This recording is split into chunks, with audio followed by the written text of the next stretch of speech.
Recently, I've been talking a little bit about koans, and all from Dogen's collection. He has a collection of, I think, 301 of them.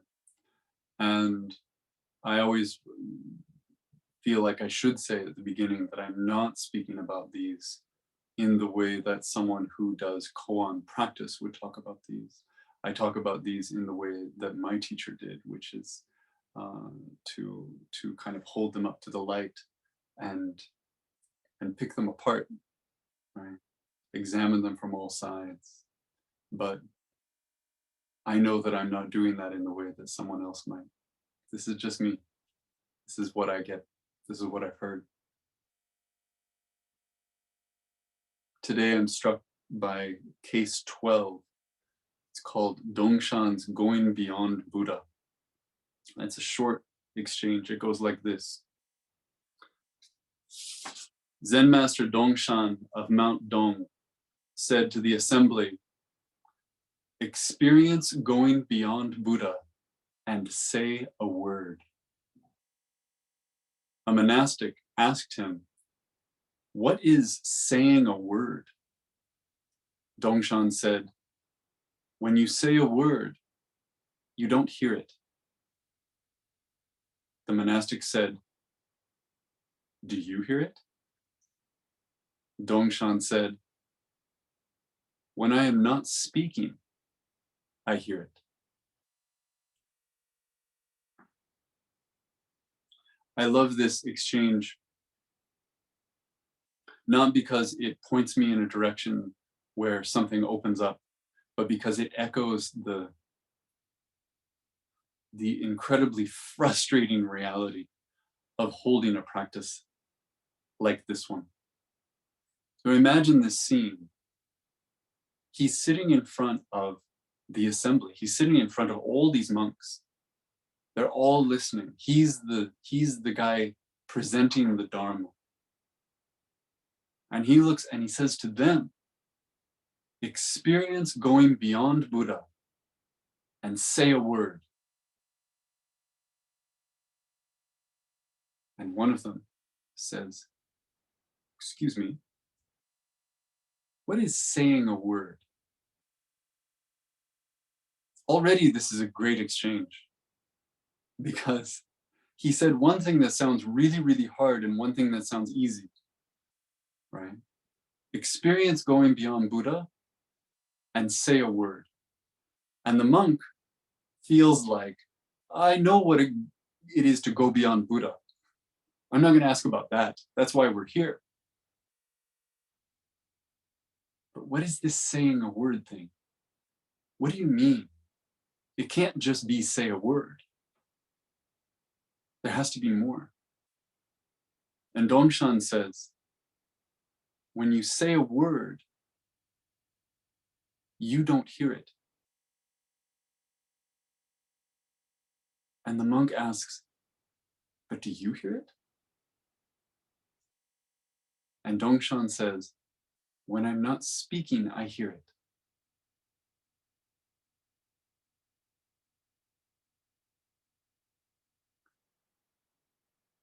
This is about the inseparability of the practice and the expression of the practice.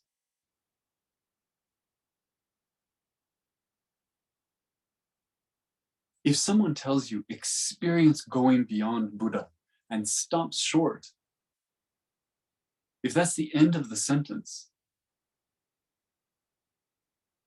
they haven't asked that much of you. And I don't mean that to say that going beyond Buddha is some simple thing. It sounds really hard. But if the task is simply to go beyond Buddha and then do nothing, then who cares? The task is to go beyond Buddha and then to somehow express it, to share it, to open that up to someone else, to point to it at least, to offer an echo of it, something. It can't just be left alone. It's not enough.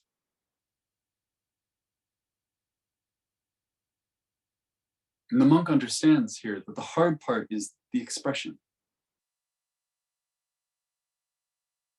That's the twist.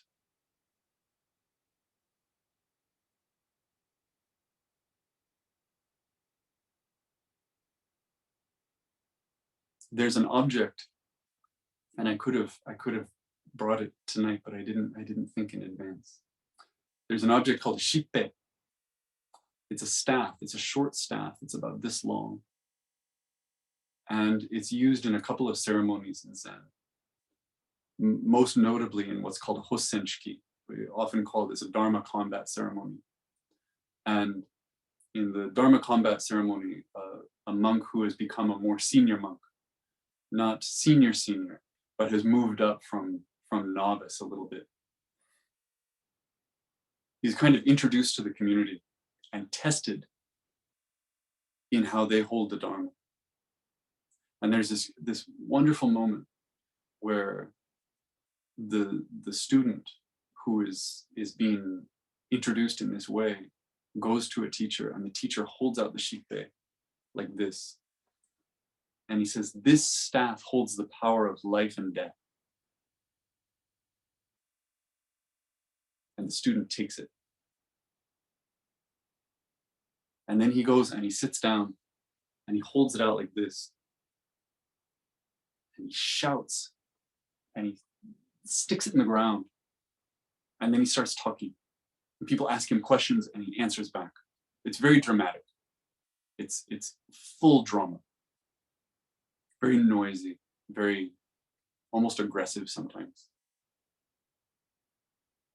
In the Korean Son tradition, there's this as well.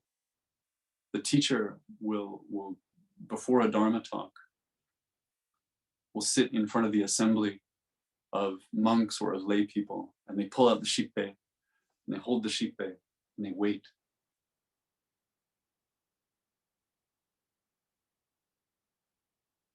They're waiting for someone to receive everything that they're offering. They don't want to say a word. They don't want to sully it. They're offering all of it. And when nothing happens, they do the same. They shout and they plant it. And then they say something people can understand.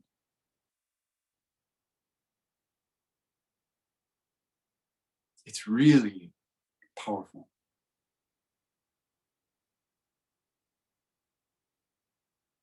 This koan speaks to that gesture.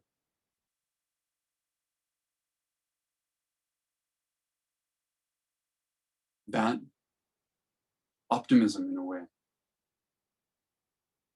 Of sitting before someone else, whether it's an individual or a crowd, and thinking, before I open my mouth, before I try to put words to this experience, before I try to break it down, and in doing so, actually break it down, I'm going to try to just offer it up undistilled in this form that doesn't need any explanation, that certainly doesn't benefit from my explanation.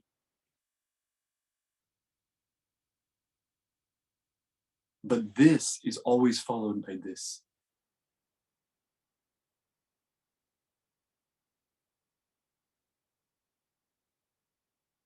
The laying out, the breaking down, the story that goes into something else. Because we're trapped.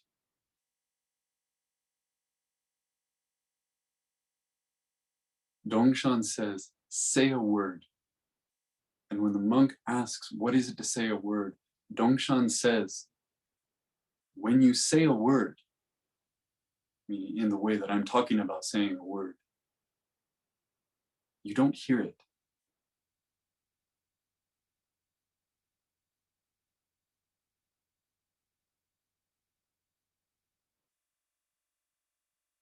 You're not talking to yourself.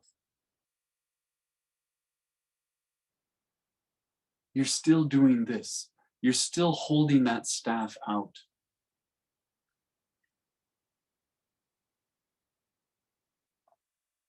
It's just changed form.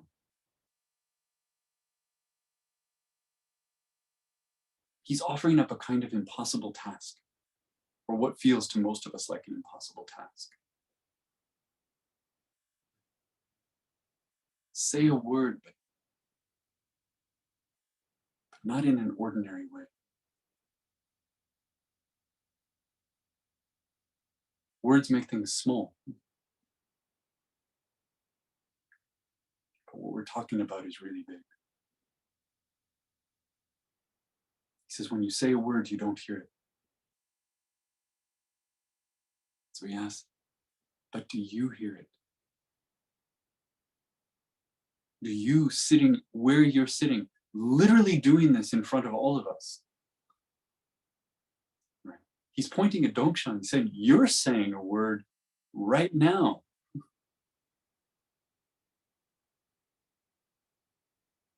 Do you hear it?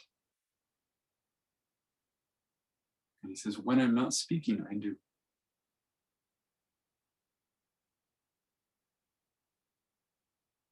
Which takes it back to this. Which takes it back to this practice as a gesture.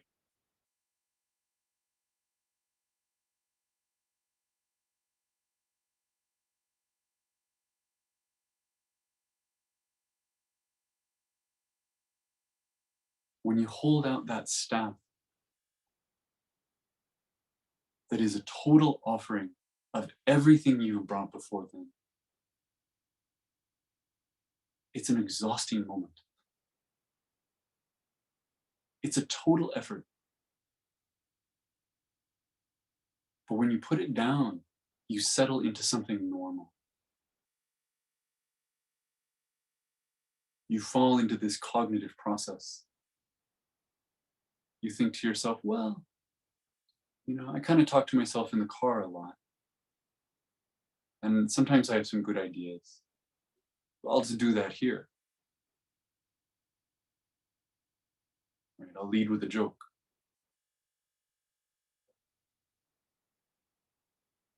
And now here I am, and I'm talking about this, and I'm the one saying a word.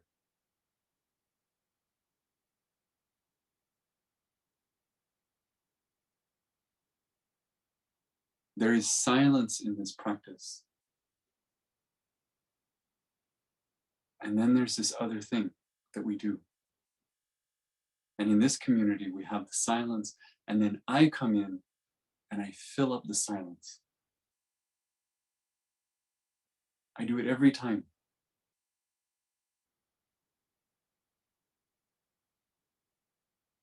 I sit here and I try to say something. And essentially what I'm doing is I'm taking what we just did, which was complete and whole and completely enough as it is.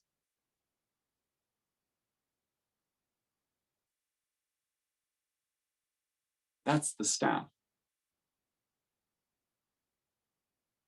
And I say, well, let me break that down for you.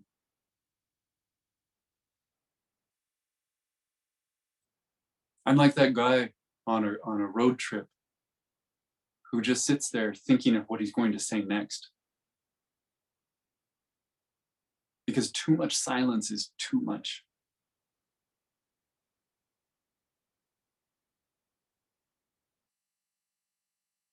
So I throw out some random thing that I read on the news, or some trivia about the person on the radio, and then we go silent again.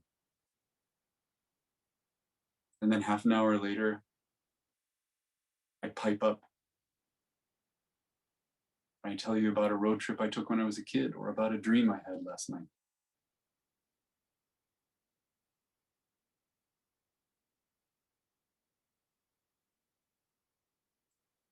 In this life, most likely either you're that person or you're sitting next to that person.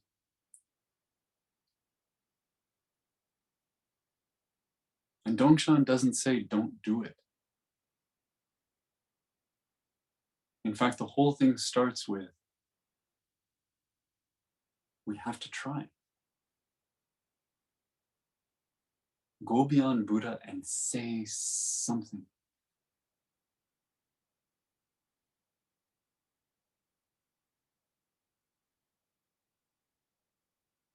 Make that effort.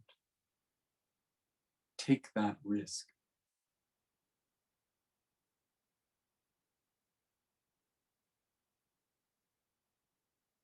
But in doing so, understand the distance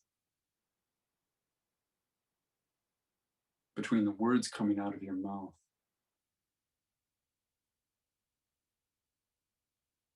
and this thing that doesn't need to be explained.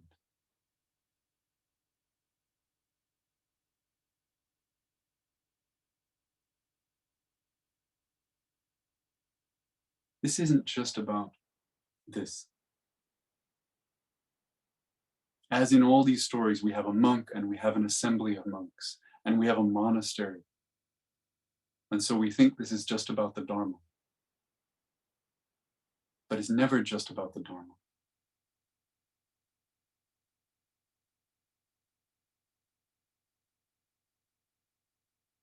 Every time you say, I love you, there's this tension. Because it's a gift you want to give.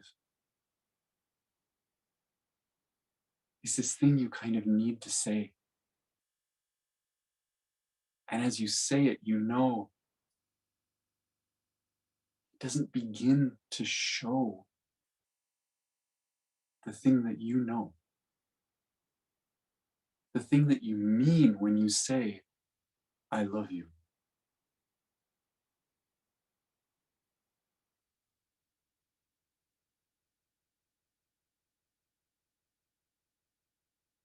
Almost no honest words do.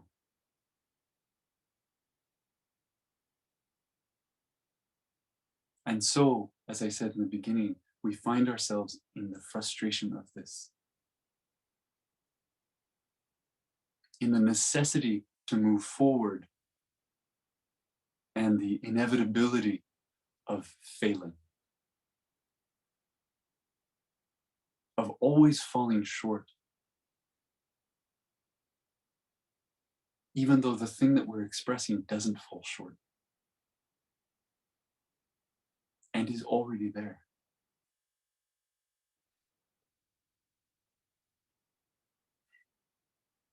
These aren't words of hope, and they certainly aren't words in the way that Dongshan means. But this is my take on a conversation that is about 1,000 years old and gets under my skin. And that's where I'll stop.